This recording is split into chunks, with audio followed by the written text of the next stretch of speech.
4 दिन की भूख हड़ताल के बाद आंदोलन खत्म करने का फैसला लिया गया है। वहीं बीएसएल प्रबंधन राज्य सरकार के मजिस्ट्रेट अजय शंकर की उपस्थिति में त्रिपक्षीय वार्ता की गई। कुंदन कुमार मुख्य महाप्रबंधक नगर प्रशासन के द्वारा कहा गया कि आपकी बातों से हम सहमत हैं, हम लोगों से गलती हुई है, आपके उठाए हुए बिंदुओं पर प्रबंधन विचार किया है। वहीं कहा कि शहीदों का अपमान नहीं होने दिया जाएगा, शहीद स्मारकों को सजाएंगे। बता दें कि बोकारो विकास फोरम के अध्यक्ष अनिल सिंह 4 दिनों से भूख हड़ताल पर बैठे हुए थे। उनका कहना था कि 15 अगस्त को बोकारो स्टील प्रबंधन द्वारा शहीद भगत सिंह और खुदीराम बोस की प्रतिमा पर साज सज्जा नहीं किया गया था।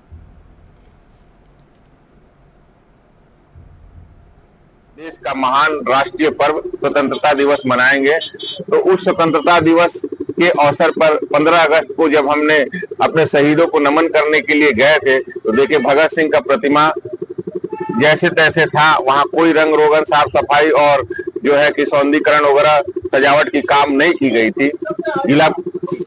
जिला उपायुक्त का निर्देश अनुसार भी नहीं किया गया था। तो उसके बाद मैंने बीएसएल को उसी दिन जगह को साफ सफाई करके और भगत सिंह को माल्यार्पण करके, और मैंने उसी दिन बीएसएल प्रबंधन को चिट्ठी लिखा कि आपने ये गलती की है, इसको आपको मानना पड़ेगा।